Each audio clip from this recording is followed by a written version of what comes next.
But before that, please don't forget to like and subscribe my channel and please click the bell button para ma-notify kayo on my next video.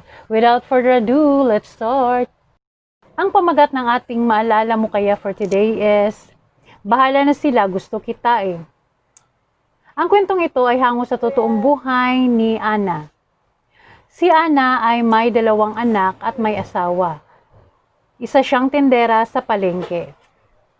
So araw-araw siyang pumupunta sa palengke mga 5 a.m. hanggang sa 7 p.m.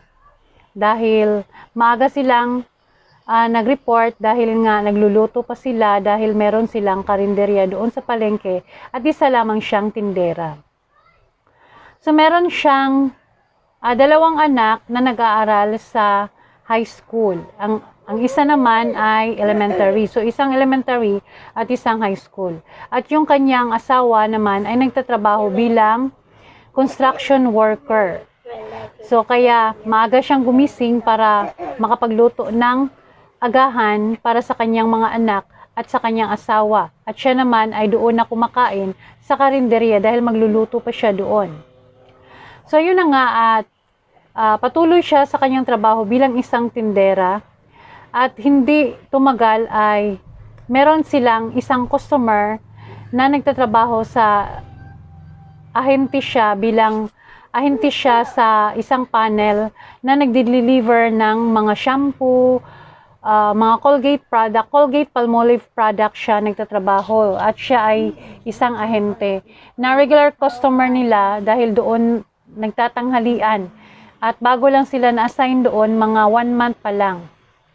At first nilang pumunta doon sa karinderya na iyon ay itong si Ana ay parang na-love at first sight sa lalaking iyon kahit meron na siyang asawa. Hindi niya maiwasan na nagkagusto sa lalaking iyon. Para siyang na-love at first sight sa unang kita pa lang dahil nga itong lalaking to ay gwapo, matangkad at saka moreno. So parang ala Richard Gomez ang dating tapos malakas yung kanyang appeal. So kaya pagpasok niya doon ay parang na second look siya sa lalaking yon. At hindi iyon nalawaglit sa kanyang isip. At habang siya ay nagsiserve sa lalaking yon, ay lagi siyang nakasulyap dito sa lalaki. So ayun na nga at kinabukasan ay bumalik na naman tong lalaki at parang masaya siya kada punta ng lalaking iyon. So siya lagi yung nagsiserve. At minsan kinakausapan niya kung ano yung pangalan ng lalaki. Ang pangalan ng lalaki ay si Angelito. At siya ay 28 years old. At itong si Angelito ay yun nga nagdi-deliver sa mga tindahan doon sa kanilang lugar. So siya yung nag-distribute ng mga shampoo, Colgate Palmolive product, mga toothpaste, ganyan yung kanyang trabaho. So unti-unti niya itong kinilala yung lalaking yon. Hanggang sa parang malapit na sila sa isa't isa. At yun nga, habang kumakain itong si Angelito, ay lagi siyang nakatingin dito. Ninakawan niya ito ng tingin. So, ito namang si Angelito ay hindi naman niya halata na merong gusto itong si Ani sa kanya. And then, yun nga, umalis na nga itong si Angelito at after a month siguro na pabalik-balik doon si Angelito na kumakain ay parang naging naging friend na sila dito at meron ng number itong si Ani sa kanya.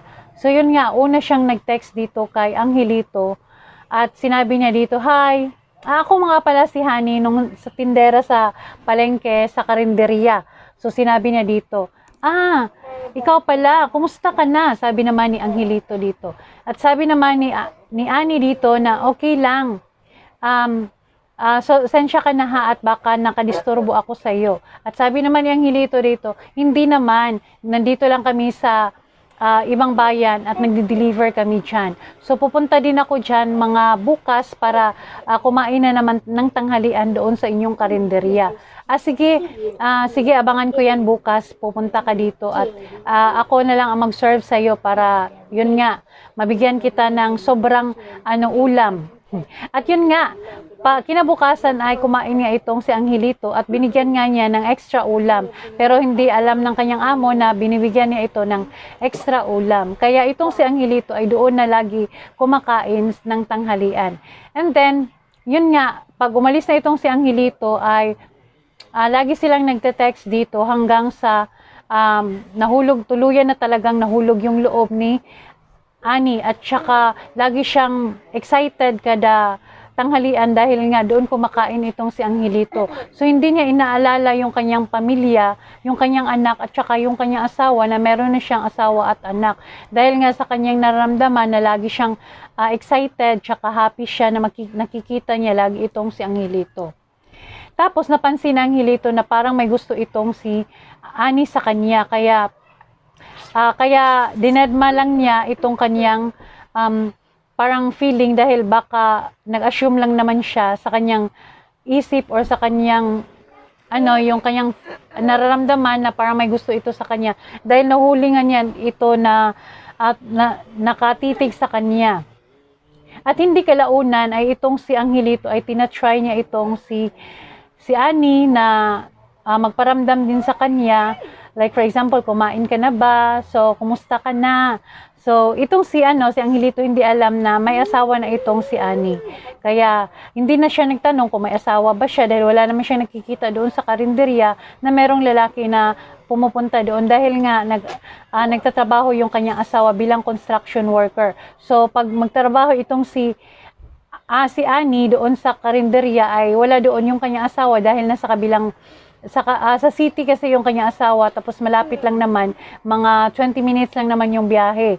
So kaya walang nakikita si Angelito na asawa tapos hindi naman niya naiisip na may asawa itong si Ani dahil nga yung ni Ani, yung itsura ni Ani ay dalaga pa talaga. Hindi mo lubos maisip na siya ay may asawa. Kaya hindi na siya nagtanong dito. Kaya kalaunan ay nanligaw itong si Angelito sa kanya.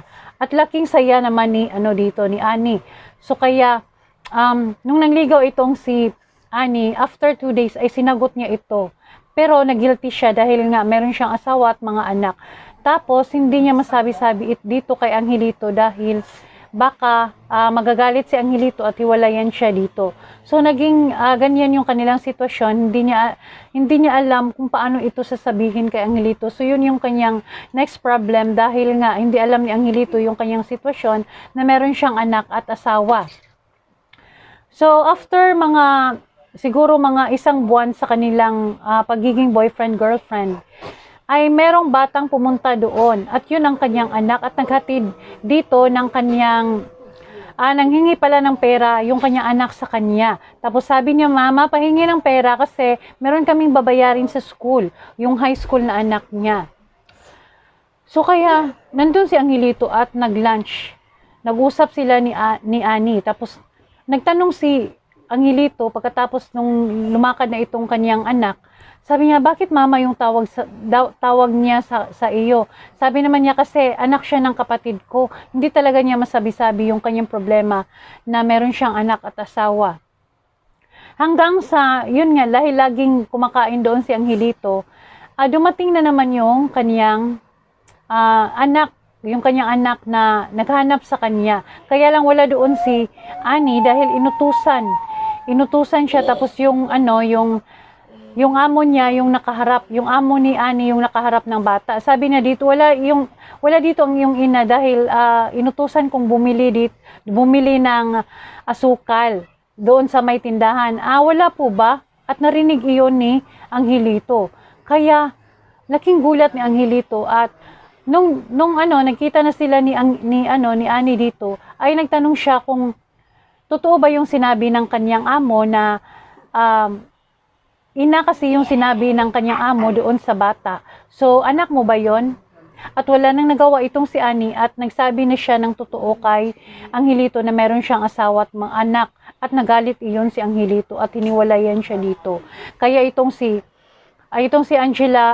Ani ay sinabi niya dito na wala akong pakialam kung may asawa ako, basta mahal kita, basta gusto kita. Sabi niya dito.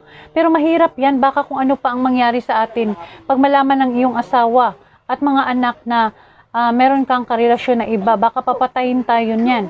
Tapos hindi mo ba kaya ipaglaban yung ating pag-iibigan? Sabi niya, pwede naman patago na lang yung relasyon natin. Yung mabait pa talaga yung nagsabi ng ganyan. Kaya sabi ni Angelito dito ay, bigyan mo muna ako ng pagkakataon na mag-isip ng mabuti dahil mahirap yan kasi mahal kita pero mahirap naman na agawan ko yung asawa mo ng pamilya. So, isipin ko muna yung aking gagawin or yung ipagpatuloy ba natin yung ating relasyon. At yun nga, inisip nga mabuti ito ni Angelito, pero napagdesisyonan ni Angelito na hindi niya ipagpatuloy yung kanilang maling relasyon dahil nga may asawa itong si Ani at ayaw niya na makasira ng ibang pamilya. Kaya iyak ng iyak dito si Ani. Buti na lang at itong si Angelito ay mabuti yung kanyang hangad sa kay Ani at ayaw niya na masira yung kanyang pamilya kaya nagkakahiwalay sila dito. So yun lang guys ang ating episode sa MMK for today at sana nag-enjoy kayo sa aking storytelling. That's all for today. Thank you.